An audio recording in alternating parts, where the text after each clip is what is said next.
Yeah. Welcome back to Peak Speed Lab 164. I'm Strick, and we're here in the lab where gravity and mass meet friction, and the ramp decides the results.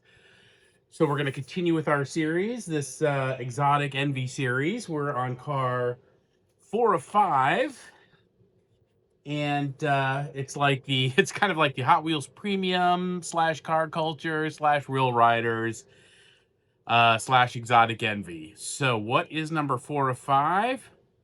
We got the 94 Bugatti EB110 coming at you next in the lab.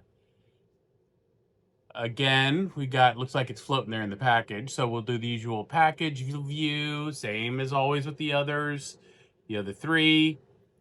We got some nice packaging on here. You can tell this is premium packaging than what you get with like the $150 cars, the standard cars. These cars do cost a bit more, but they're made with much higher quality materials, of course. All right, I think it is time for the unboxing now. So as pretty much as all our videos, we like to do the first bit of business here is the unboxing. You also get to see the verbiage, the text written forward, so it's easy to read. 94 Bugatti EB110 and the packaging. Yeah, look at that. That is some higher quality stuff. But just like with the previous, I'm sure this blister pack, you can feel it as you're opening it. Well, when I say you, because it's me right now. So there we go. As usual, the packaging's pretty tight in a good way. Got to grab the box cutter for this one. Make sure I don't damage the car and myself, of course. And we're gonna pull this. Piece of work out. Oh, this one has. Remember how one other one had like this plastic protector?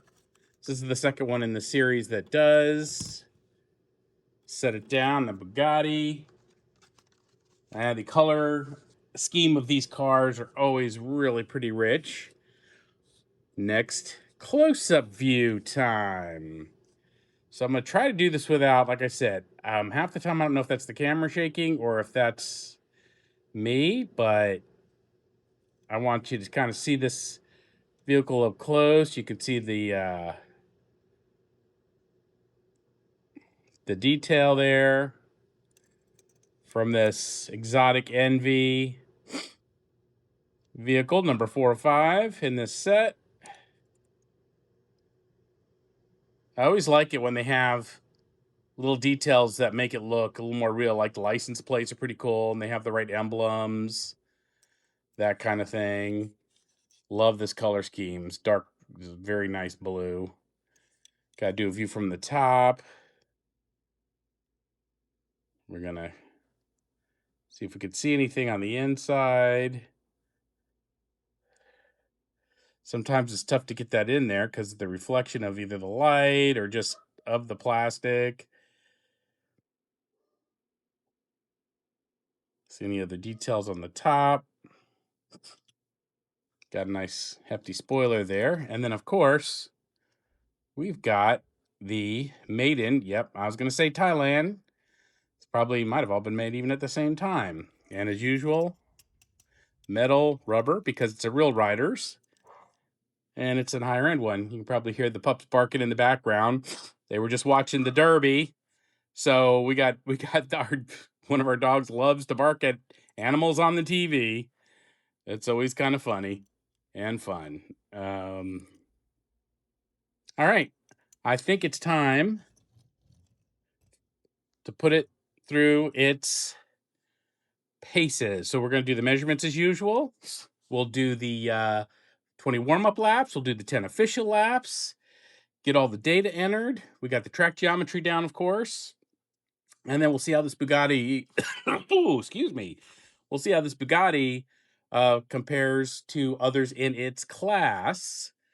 And by that, I'm more talking weight class. That's kind of like the main class I put everything in rather than a type of car or a even a series or anything like that. Right now, I'm using weight class as the main uh, kind of the way I'm organizing these vehicles right now. So when we start running them in races together, I haven't decided on doing them as either their weight class, or I might take the top scorers or the top fastest cars, regardless of weight class and make and model and all that, and run them together. So, we're going to kind of figure this out. We're still building out this database. This is car 22, 22, 2, 2. We'll see where she lands. All right. We'll be right back. The first of 20, we did the usual. Now I have to run through a quick test of the starting gate itself to make sure it's working properly. There it is. Here we go. First run of 20.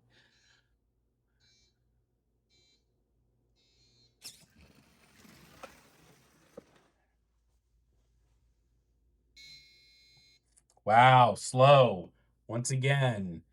Well, we'll finish its 19 more test runs, and so then I'll be back for the 10 official runs. Okay, cheers. Just finished up the 20. It was a pretty tight warm up, so I'm expecting the next 10 runs to be relatively tight. So once again, we got the view of the short form drag strip, car centered, about to start the very first official lap. So of this 94 Bugatti EB110 from the Exotic Envy collection. Okay, lap one about to be official. Lap one about to be in the books.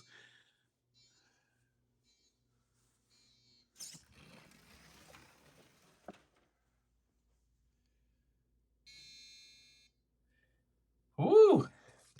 One of the faster laps. Actually, that's the fastest lap. Lap one of the official 10.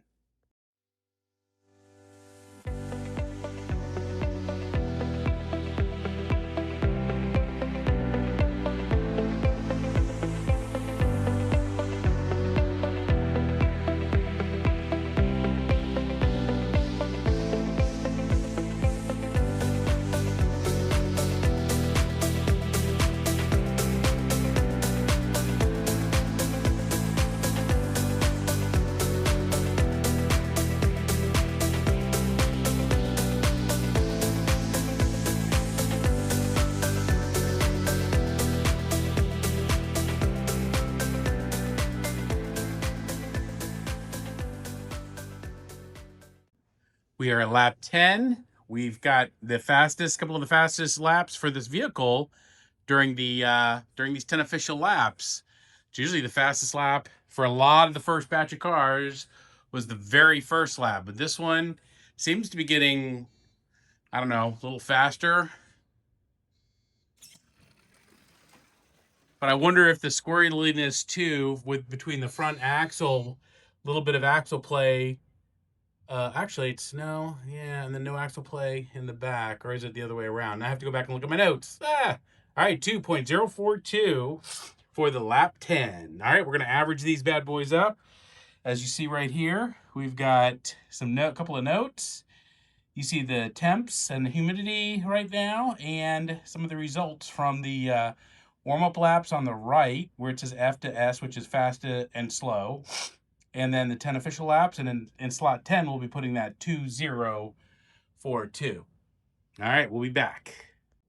We're back at the other side of the lab from the track, from the short form drag strip. Just finished this Bugatti, the 94 Bugatti EB110.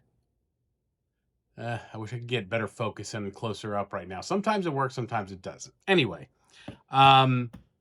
yeah, kind of a little bit squirrely. We had the slowest lap of the warm-up lap was lap 2. Didn't get any slower. It just sort of sat between the initial run. Well, actually, the fastest lap was lap 16 of the warm-up. But then that fastest lap was beaten twice during, actually maybe even 3 times, during the actual official 10 laps. So, I don't know, it seemed a little squirrely. I thought it was gonna be a little faster overall because, when it comes down and hits the track, there's no real bend, it just goes, and since it has a little bit of a higher, oh, I don't know, more ground clearance, it doesn't necessarily have to have as much friction, right? But it's remember, mass gravity battling friction. That's another friction place potentially when it hits that track at the bottom after the ramp part. So, but no, it was still, I mean, relatively slow. But what we're gonna do, we're plugging the stats, the results into the database. We're gonna see how it stacks up overall, and then within its own class. So yeah, and again, 2 classes heavier than I was expecting. I wasn't even thinking about it when I pulled out of the box. Usually, I feel like I notice a difference, but not today. Um, so I don't know. And then let me look. I'm looking to see if I've got, no, those are pretty much the notes that I had. We'll see how the data fleshes itself out, where the rankings are.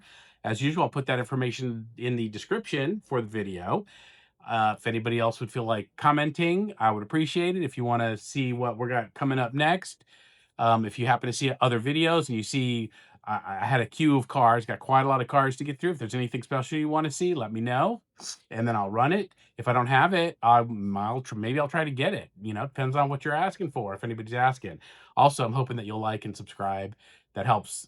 As you hear with this information, it helps with algorithms and such. So, um, yeah, that's about it. So let's put her in the database, but first, as always, we got to give this bad boy its moment of glory on the lighted spinning pedestal right now. Enjoy.